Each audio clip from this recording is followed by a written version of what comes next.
This is our final part of the Convocation panel discussion of all of our speakers and workshop leaders. I welcome you again for this piece of the Convocation, and welcome again and thank our speakers, our panel, Dr. Norma Cook Everist, Dr. Richard Osmer, Dr. Margaret Krych, and soon-to-be Dr. Jessicah Duckworth. Now I turn it over to Margaret Krych to get the panel discussion started. There will be time for you to ask questions, of course, and as with yesterday, I'll try to run around the room with a microphone so you can be heard by everyone. Dr. Krych. Thanks very much, Craig. Welcome to this morning's panel, and let me thank sincerely the Executive Committee of the Alumni Board and the Planning Committee for this convocation, because I believe it's a gift that will really enrich the ministries of everybody who attended. Our panel this morning, we're glad to welcome back Dr. Richard Osmer, Professor of Education and Formation at Princeton Theological Seminary, and Dr. Norma Cook Everist, Professor of Church and Ministry at Wartburg Theological Seminary, and Professor Jessicah Duckworth, Associate Professor of Christian Formation and Teaching at Wesley Theological Seminary. And I'd like to thank Dr. Osmer and Dr. Everist for their wonderful lectures yesterday, and all three panelists for their very fine workshops. I've heard wonderful things about the two workshops that I wasn't at, and I can assure you that the one I was at was wonderful too. So thank you to everybody. The organizers of the event suggested that I open with a short synopsis of where Christian education's come in the last 20 years or so, and what I would see the future looking like, and then each of the panelists is going to give briefly their views of Christian education looking into the future, and then we will open it up for questions from you. 20 years ago, we had emerged from a situation that might have been somewhat problematic in terms of preparing persons for education and mission. There was an emphasis on the scriptures in the 1950s and 60s, but after that, we went through a period where we offered courses on the basis of participants' choice of topics, a la Malcolm Knowles and Leon Mackenzie, a choice that did not necessarily deal with serious biblical and theological learning. And then in the 70s and early 80s, we moved, and I can only speak for Lutheranism here, through imagination and the arts and sociological issues and a social science approach to religious education and liberation education and faith education and life transition learning and cooperative service learning. And they all had their good points, but they did not necessarily push people to think theologically or biblically or ask themselves how to articulate what God had done in their lives. But there were voices in the late 70s, 80s, and especially early 90s, I want to mention. People like Sarah Little and Walter Brueggemann and Olivia Pearl Stokes and Lawrence Richards, who were saying it's very important for the people of God to thoroughly learn what they believe. In 1990, the clearest and strongest voice was that of Dr. Rick Osmer on our panel today in his book, A Teachable Spirit, which was a real landmark in calling the church to recover its teaching authority and to engage in the task of determining the church's normative beliefs and practices. And Lutherans said, yay, we've got our confessions. Yeah. Interpreting those beliefs and practices in the light of shifting cultural and historical contexts, and that's very relevant for our topic here, and Lutherans did far worse on that one, and forming educational institutions, processes, and curricula by which the normative beliefs and practices are taught. In the endeavor, he called for a cooperative effort of seminaries, national staffs, congregations, and pastors. I still thank God for that book, and I remember, and probably you were there, I think, Norma, the meeting of the Lutheran Christian education professors we had with national staff people and the Board of Publication, or members from the staff of the publishing house, to discuss the book and ask how we could actually talk together and cooperate in the teaching task of the church. And those were very useful discussions. In the predecessor bodies of the ELCA, there were a couple of efforts to do some really good biblical work with a lot of persons in the denominations, the church bodies. One of them was Word and Witness, which many of you fondly remember, and which was written by Professor Jack Ruman and Professor Foster McCurley of this seminary's faculty. And thousands, I forget how many, but it was huge, persons studied the scriptures. Now, while it was called Word and Witness, about 2/3 of the thousands of persons studying actually did the Bible part, but without the witness part. So we didn't get very far in articulating what God had done in our lives, but we did become more biblically literate. And following that came a call for relating theology to the daily life and vocation of Christian adults. And of course, the Connection series, co-written by Dr. Everist, was the major move in that direction. But as Dr. Osmer pointed out yesterday, our context has changed. No longer can we assume that all our teaching and learning can assume active baptized persons. And when I look at what's happening, particularly in ELCA congregations, I see between 9,000 and 10,000 of you that have active Sunday schools, 7,900 and something or other that have vacation Bible schools and so on. So there is a strong attempt to reach the children, the active baptized, I'd call them, in the preschool and elementary years. But as the recent study showed, that doesn't necessarily translate into emerging adults who know the faith. I also see some very strong work everywhere on the part of catechetics. And that, of course, is part of our Lutheran heritage and always will be.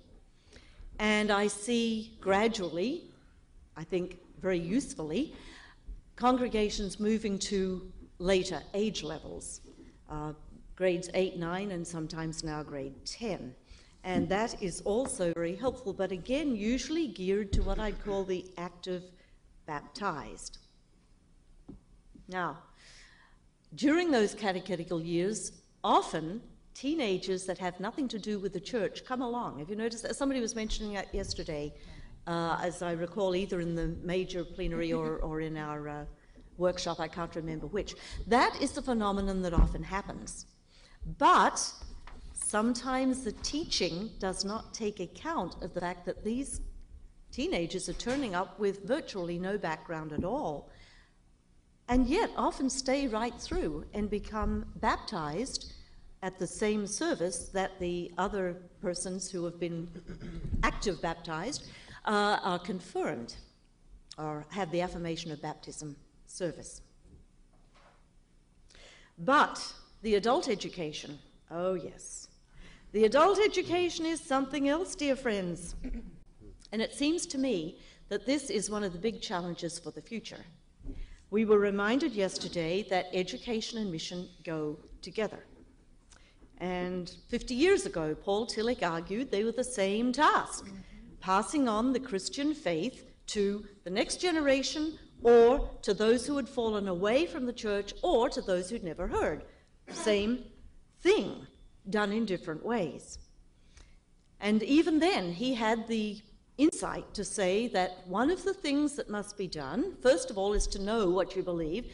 The second is to participate, to understand the language and the situation, the context of the persons that you hope will learn with you in the faith.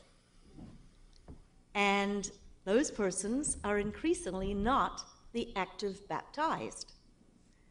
So we have a race that knows not Joseph, if you like, wouldn't even know Joseph if they tripped over him. They don't know the language of the scriptures or the language of theology. In St. Matthew's Lutheran Church, where my husband served until his retirement, we had a great desire that persons would share the faith with others. And what they said was, I don't think I know enough. Or, I'd be scared if someone asked me a question. I won't know how to answer that. What would happen if I looked stupid? What they wanted, needed, and was immediately set in motion were a lot of options, not just one. Dr. Everist mentioned this yesterday. You can't just have one adult class. People like choices. People like different times. They're working adults. They're all working adults nowadays. They need different topics. They need different leaders. They need different teachers. They want choices. And they needed choices to help them think about the faith and seriously learn about it. Once they had done that, person after person said, now I think I honestly could talk about what God's doing in my life. And I feel comfortable enough that if somebody asks a question to which I do not have the answer, I won't feel stupid. I'll just say, yeah, I can find that out and get back to you. That is a sea change. And that is a very important part of what is going to be necessary if education and mission are going together. Actually, 10 days ago, on Sunday, I talked with a person of the current congregation I'm at, who had just taken a course, his first course at this seminary, hasn't even finished it. He came rushing up to tell me what a wonderful thing had happened to him. And he said, that doesn't sound good, I sort of knew what I believed, more or less. It was apprehended, but not really comprehended. I had no words to put it in. This course has given me the words to put it in. And I am going to teach this congregation. I am going to have all sorts of learning here.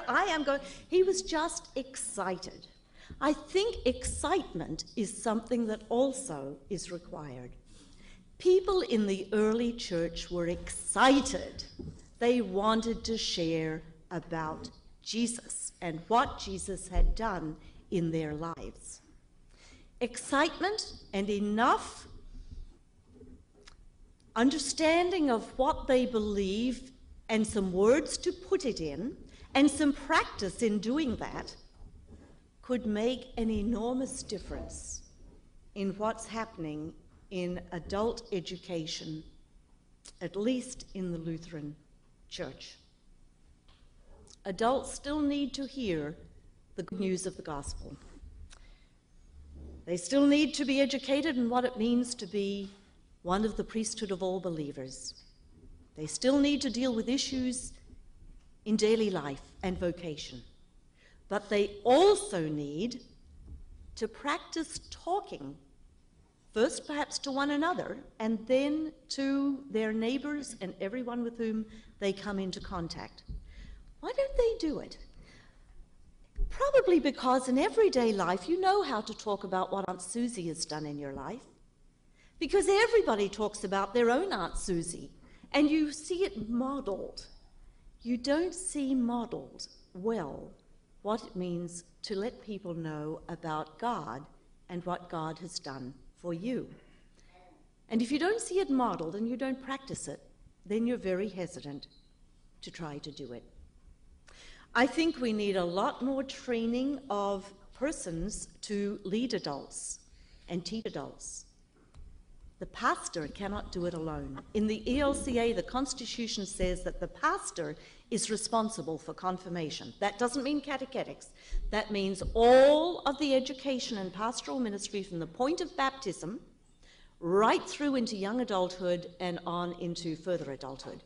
Emerging adulthood and adults who've emerged. Well, yes, anyway. That's huge.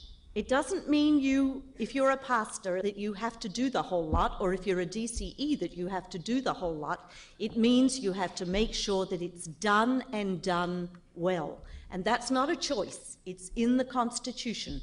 It's a requirement of all pastors of the ELCA. We are going to have this opportunity to study the Book of Faith, the Book of Faith Initiative, coming out this year. but I hope that it's not going to end up being just a Bible study for the active baptized. We'll have thousands and thousands of people doing it, just as we did with Word and Witness. But don't let it just stay at Word.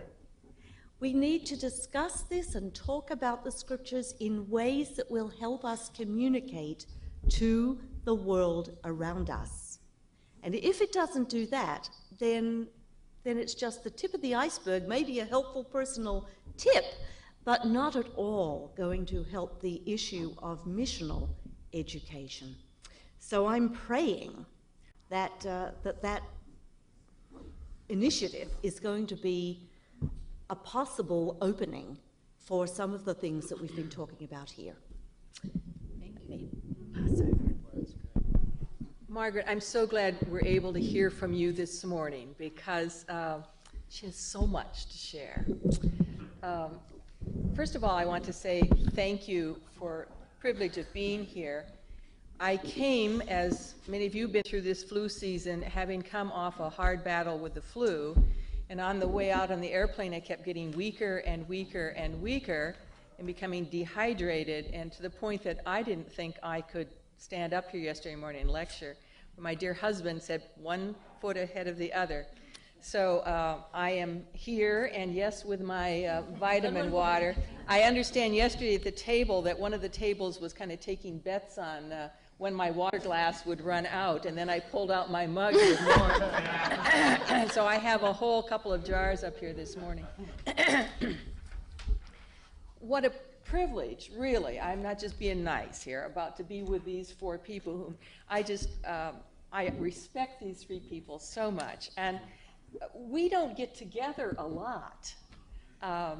Often at these kind of panels on the last day of a convocation, I come with a little bit of my defenses up because it will have been one theologian against another theologian and put up your idea and I'll see if I can shoot it down with my missile, you know, that kind of methodology. And let's see if we can entrap them in a debate. That kind of methodology, which is dumb.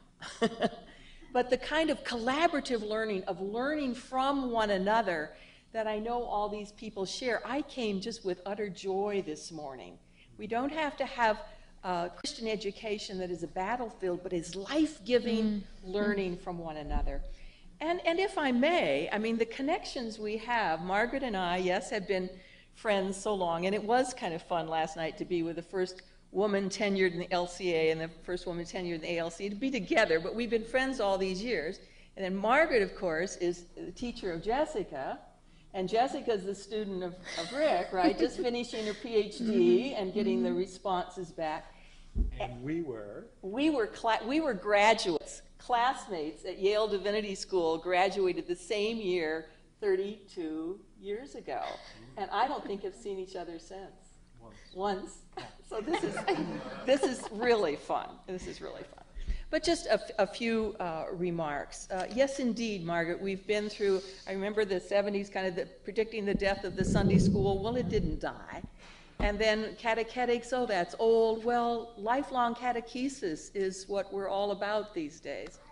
I am so pleased that at Wartburg Seminary and many of our seminaries, at least one course, educational ministry in our case, is required of all students.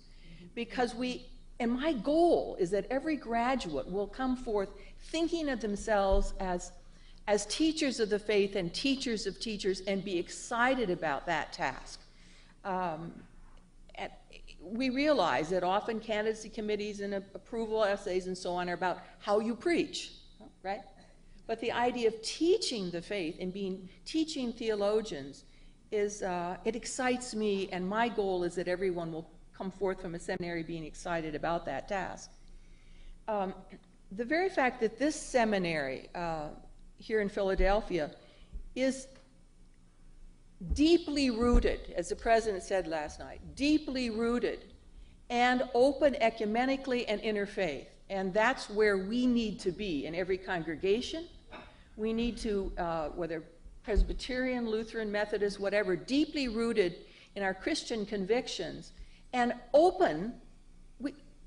We've been saying this for years with doors wide open, but really mean it this time, so that we're teachers in the public world, because I fully believe the world is hungering to make sense, or if you will, the intersection of Luther's "what does this mean" of the Catechism with what in the world does this mean of daily life. To teach at that intersection. The future, I believe, has been as old as the Reformation, of doing theology, speaking the faith, reading the scriptures in the vernacular. In our workshop yesterday afternoon, we dealt with that.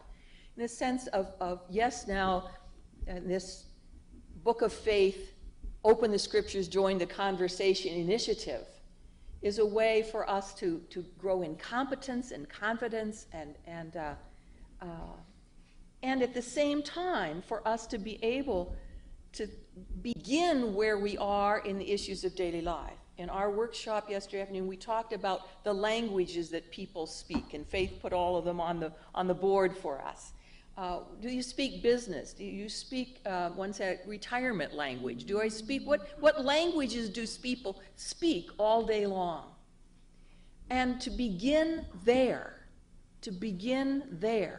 so that people can already talk their talk, and we can listen into their languages and talk about this shared faith in the vernacular. People have all sorts of questions. Why not begin with the questions? Yes, we need to begin with my story of faith, but what about your story? Or what about the ideas we can't even put into story yet, but that we live each day? Just briefly, because it was on the news this morning again, but in a new way, that Barack Obama has now denounced the words and the messages of Jeremiah Wright as pastor. That raises all sorts of questions, and I realize that Jeremiah Wright grew up here in Germantown. But the questions are deeper than that. In Iowa, in the political scene, one of the candidates had us invited neighborhoods to talk about faith and daily life. I couldn't believe it. Actually, it was the Obama campaign. They had leaders around, not talking about the candidates so much, but inviting people in dialogue. We had one of those at Wartburg Seminary, and all the neighbors came, and they had his small groups talking about, what's really concerning you in your life? What are your questions? And what is your faith? What? And so neighbors came in, we talked in small groups, and they started asking our seminary students what their faith was. It was wonderful. The public world coming into the seminary with the questions about faith and daily life. I teach leadership in church administration as well as education. And in the Leaders in Mission class that I've been part of this spring, as usual, I talked about the leadership of a faith congregation, the leadership, what is the role, we say, of pastors, leaders in their community, right, in an ecumenical interfaith community. And also, what is the role of leaders, of the parishioners who carry out their vocation in daily life? And we don't usually think of our leadership in that way. We think of leadership within the congregation. But what's our leadership of all the people who go out from our congregations and on Tuesday afternoon, Thursday morning are encountering all sorts of questions? Well, lo and behold, that's the question that's in the news this morning. What's the relationship of Jeremiah Wright with one of his parishioners who's carrying out his vocation in the public world, just happens to be running for president? We'll multiply that with all the people in the parishes where we live and work. What is the relationship? All sorts of questions about daily life and vocation and the world and the economy and the war that people, and how can my family make it through the end of the week? All those questions are already inside the people among whom we are privileged to serve, waiting to be asked and to be in dialogue around Scripture and the articles of the faith. Oh, there's nothing boring about Christian education. Beginning where people are. And that future is always going to be with us.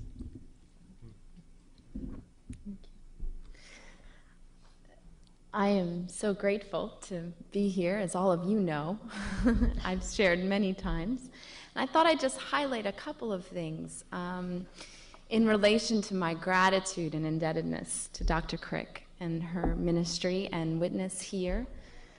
The first is what she has already said, which is our ministry of equipping.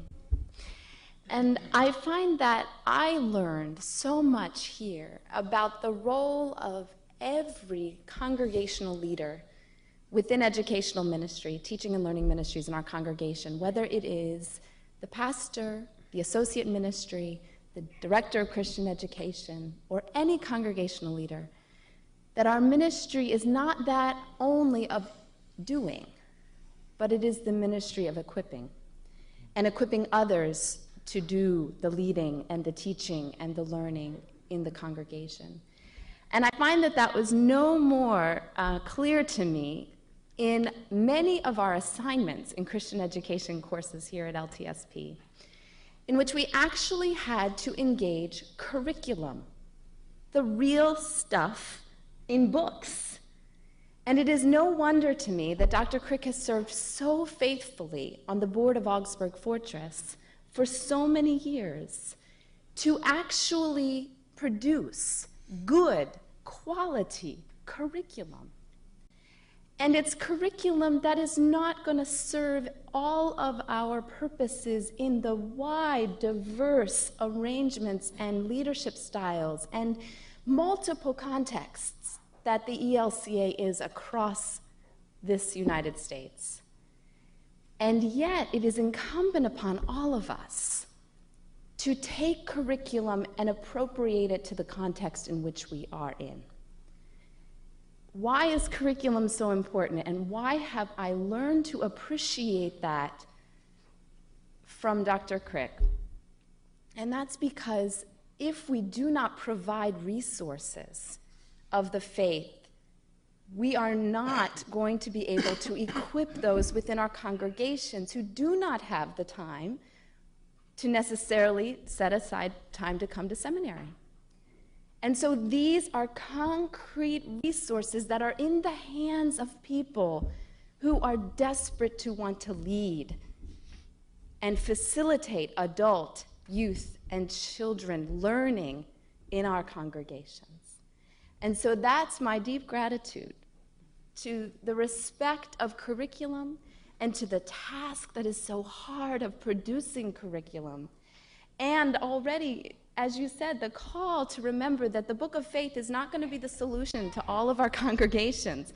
You have the hard work ahead of you of integrating word and witness, the Bible and our mission, and hold them in tandem in you, in your embodied beings in your congregation, to be passionate about the word and passionate about the witness that we do have as Lutherans and that we have as all Christians, whether they're active or inactive, coming into our congregations who are desperate to know and make meaning about the faith and about who Jesus is for our life today.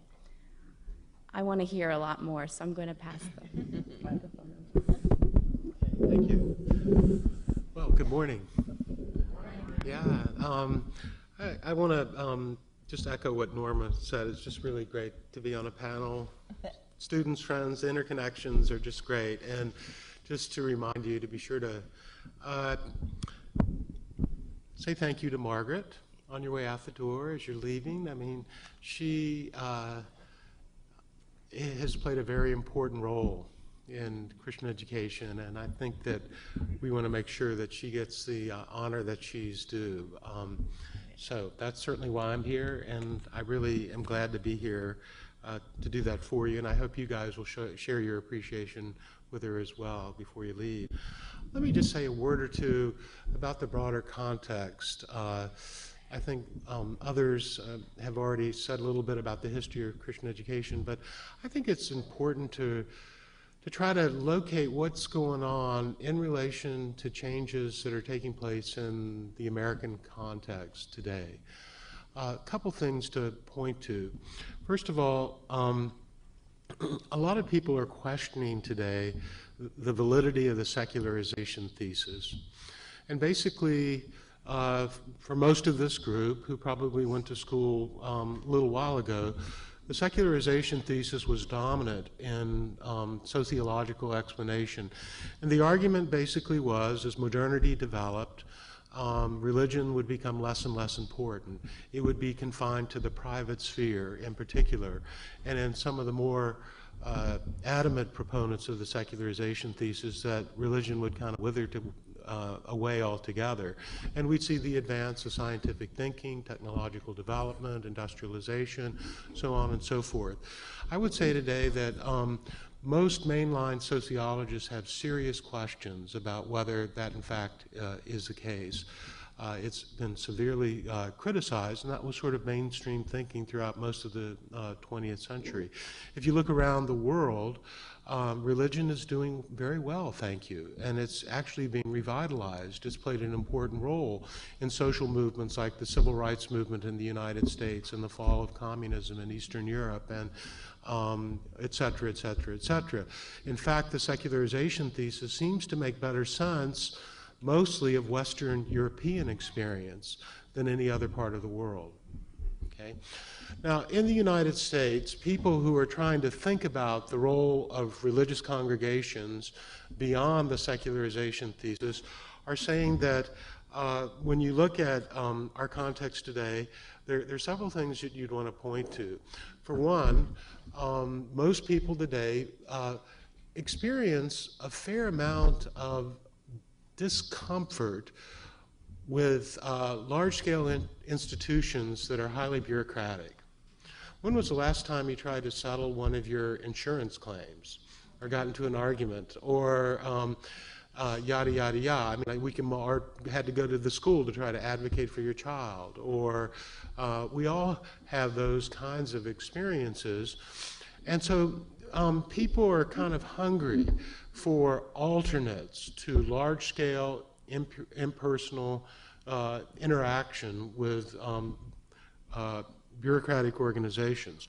Moreover, most people today experience pluralism pretty much directly.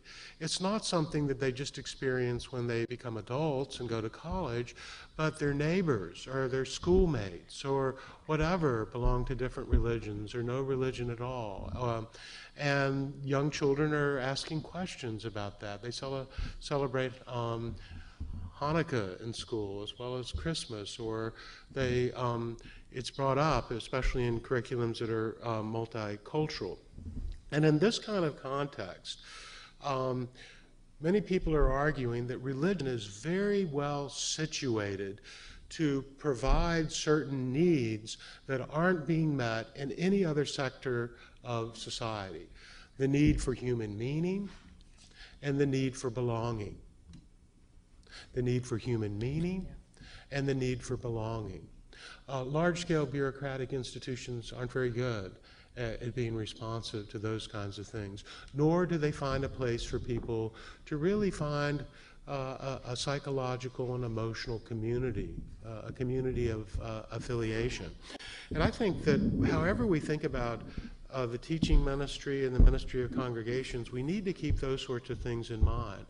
And the people who I think are trying to look at religion that's doing well in American culture and other parts of the world are arguing that one of the ways that or those religious communities that are doing well are providing their members with what they call strong subcultural identities. Now, this is a sociological way of thinking, but it means that the boundaries around the community are relatively clear. People have kind of a strong sense of what they believe and the kind of moral values of the community.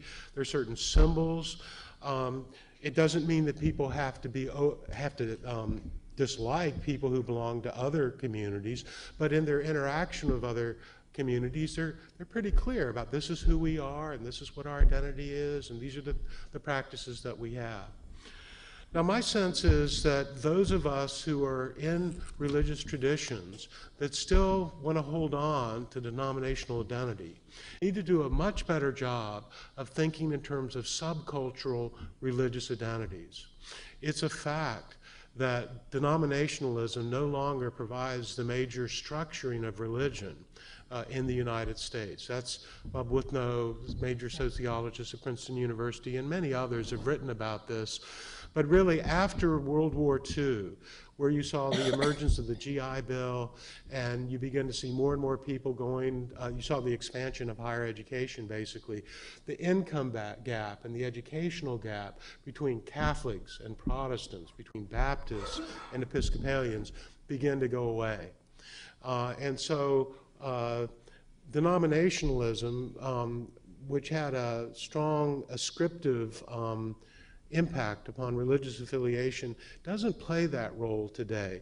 So it is more and more dependent upon congregations to be the focal point of the cultivation of what I'm calling sociologically subcultural religious identities.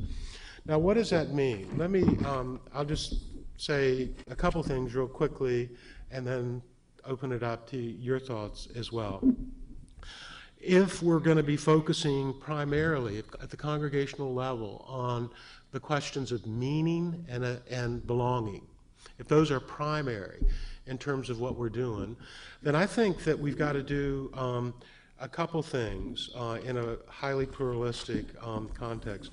First of all, we have to be real clear about the fact that we're working very hard to provide people with pathways into Scripture and denominational tradition. Okay. Nancy Ammerman's done some research on congregations that want to hold on to denominational identity.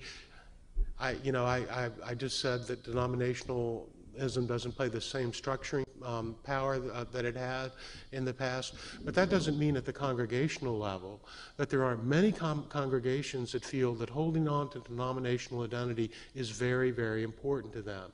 What Ammerman found was about 50% of the congregations that she looked at believed that they were sort of flagships for denominational identity. And so I think that if we're going to hold on to denominational identity, we've got to understand that we're working against the stream, we're more of a minority voice, and we're going to have to do a much better job of finding pathways into Scripture and tradition as that tradition articulates who we are as a part of a denominational tradition. Second thing I think we need to focus on as sort of the core of the teaching ministry is teaching various spiritual disciplines. That in terms of belonging,